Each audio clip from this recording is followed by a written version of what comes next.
तो आज सबसे पहले हम महामानव गौतम बुद्ध जी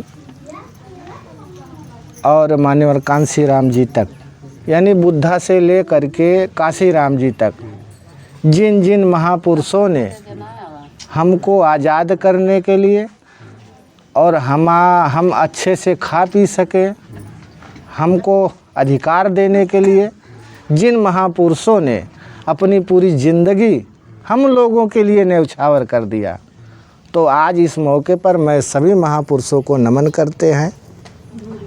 और आपको ये बताएं कि अगर इस बहुजन समाज को, शूद्र समाज को किसी ने अगर जगाने का और उठाने का कार्य किया तो इन महापुरुषों ने किया है। चाहे वो महिला हो चाहे वो पुरुष हो, सब समाज को जगाया, समझाया, बताया, इनके हक अधिकार की लड़ाई लड़ा तो बुद्धा से लेकर के काशी राम जी तक लड़े। लेकिन हमारी माताएं बहनें क्या करती हैं, जिन लोगों ने अधिकार दिया उनका नाम नहीं जानती हैं और ना जानते हुए भी नहीं लेती हैं, नाम किसी और का लेती हैं। यानी हम अपने बाप की कमाई खाते हैं और नाम किसी और का लेते हैं, तो ये अच्छी बात तो है नहीं। तो आज आपके बेटी की शादी है, तो भैया आपका नाम क्या है? हरिभजन। अच्छा, हरिभजन। हरिभजन भैया अपने बेटे की शादी में महापुरुषों की कथा को सुन रहे ना। का खाली था पाक मात्रा था कथा, कथा का मतलब क्या था, अब समझा? मतलब आज हम लोग जिस पोजीशन पे हैं इसके पहले क्या था, तो कथक मतलब क्या था। जैसे आप स्कूल में जाते हैं, बच्चों को मास्टर पढ़ाते हैं ना, ऐसे जो समाज में काम करने वाले लोग हैं वो बड़े बड़े लोगों को बताते हैं, समझाते हैं, पढ़ाते हैं कि जिससे हमारा समाज जानकार हो जाए, समझदार हो जाए। और जब तक आप जानकार समझदार नहीं होंगे तो हमारी गरीबी, आपकी गरीबी जाने वाली नहीं है। आज हमारी गरीबी क्यों बनी हुई है? क्योंकि हम लोग पढ़े लिखे लोग नहीं हैं। किसी के घर में अगर उसकी गरीबी अगर जाएगी तो बगैर शिक्षा के गरीबी जाने वाली नहीं है। और आपके पूरे देश में मैं बता रहा हूँ कि पूरे देश में हमारे लोग पूंजीपति लोग नहीं हैं, व्यापारी बड़े बड़े नहीं हैं, व्यापारी बड़े बड़े दूसरे लोग हैं। तो हमारे लिए जो रास्ता बचा है, हमारे लिए कोई रास्ता नहीं बचा है कि हम लोग बड़े आदमी बन सकें, हमारा समाज में मान सम्मान बढ़ सके।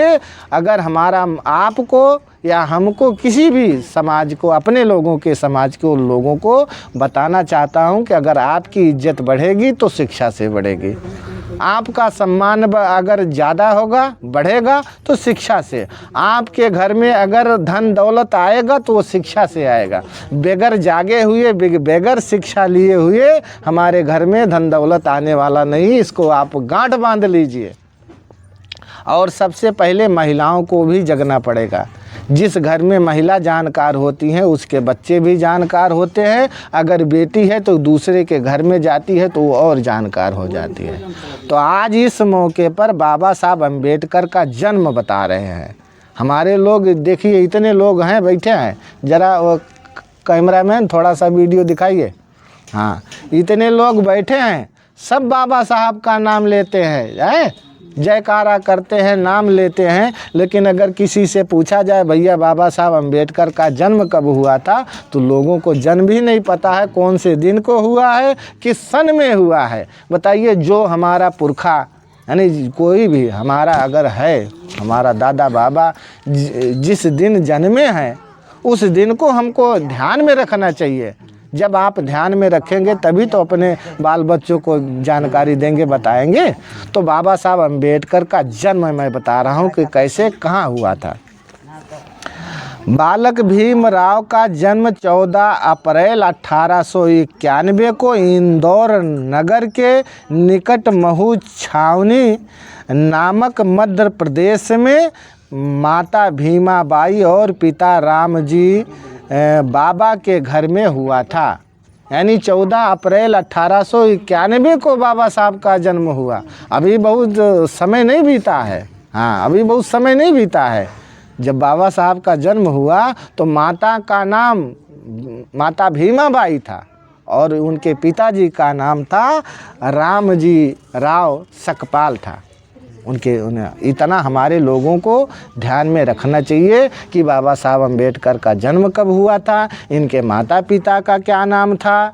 तो जब आपके बाल बच्चे नाती पोता होंगे तभी तो अपने बच्चे को बताएंगे। और घर में फ़ोटो भी रखिए।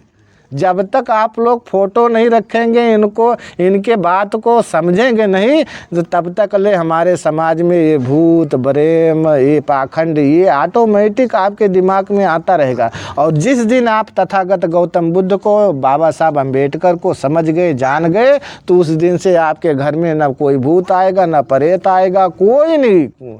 अरे इतने बड़े देवता, यही सच्चे देवता हैं बाबा साहब अम्बेडकर, तथागत गौतम बुद्ध जी, यही देवता हैं। इन्होंने दिया है, जो देता है वही देवता है। देवता ये लोग हैं। क्या दिया?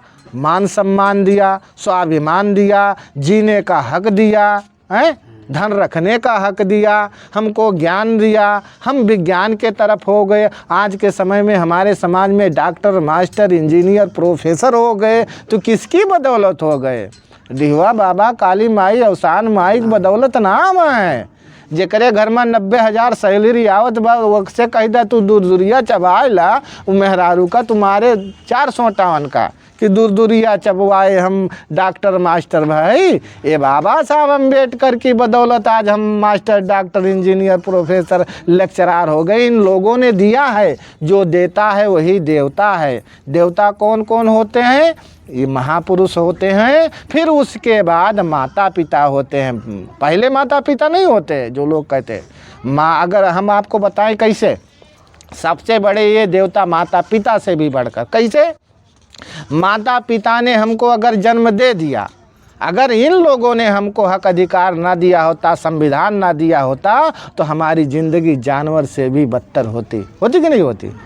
यानी जब बाबा साहब अम्बेडकर तथागत गौतम बुद्ध का जन्म नहीं हुआ था, या इन लोगों के द्वारा जो आंदोलन चलाया गया, समाज को जानकारी जागृत किए, तब न हमको ज्ञान हुआ, तब न विज्ञान का आविष्कार हुआ।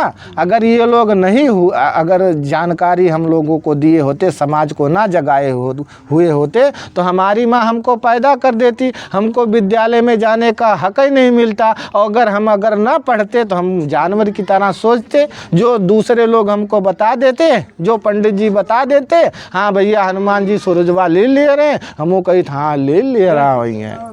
तो इसीलिए जो है हमारे महापुरुषों ने हमको पढ़ने लिखने का अधिकार दिया। तो ऐसे महापुरुषों का जन्म कब हुआ था, कि इनके माता पिता का क्या नाम था, इतना हम लोगों को जानकार होना चाहिए। फिर दूसरा, फौजी परेड, सलामी, गोलाबारी और चंद मारी के जोशीले वातावरण के बीच में भीमराव का बचपन बीता था। यानी जब बाबा साहब अम्बेडकर का 4-5 साल के थे, बचपना था, तो उस समय भी बहुत देश की स्थिति बहुत अच्छी नहीं थी। जैसे आज देश की स्थिति अच्छी नहीं है, इससे भी ज़्यादा खराब स्थिति थी। तो जो हमारे लोग कहते हैं हम भैया गरीब हैं, यार हम नहीं कर सकते हैं, हम आंदोलन या महापुरुषों का विचारधारा, या हम कहीं जा नहीं सकते, हम कहीं आ नहीं सकते, मिशन में हम काम नहीं कर सकते, वो हाँ रहने दीजिए अभी जल जाएगा। तो वो लोग केवल बहाना करते हैं। वो जो हमारा समाज इस तरीके से अगर कहता है तो बहाना करते हैं। अभी आपको बताएं, जितने भी महापुरुष हैं, तथागत गौतम बुद्ध को दुनिया क्यों मानती है? एक राजा के बेटे थे, ऐरा गैरा खानदान के नहीं थे। तथागत गौतम बुद्ध जी राजा के लड़के थे और राजमहल में रहते थे, लेकिन समाज सुनिए, राजा के लड़के थे, अपना राजपाट घर को छोड़ करके समाज को जगाने के लिए निकल पड़े। है ऐसा कोई आज के डेट में कि जिसने बढ़िया सा घर वर बनवा लिया हो और उसके पास खूब पैसा वैसा हो, पूरी ज़मीन जायदाद हो, वो जाएगा समाज को बताने के लिए? कोई बात नहीं जाएगा। लेकिन दुनिया क्यों मानती है, क्यों इनके सामने सर झुकाती है? क्योंकि इन लोगों ने, इन महापुरुषों ने जो काम किया है आज तक कोई नहीं कर पाया है। तो ये राजा महाराजा के लड़के थे। और भी आपको बताते हैं जितने भी महापुरुष हैं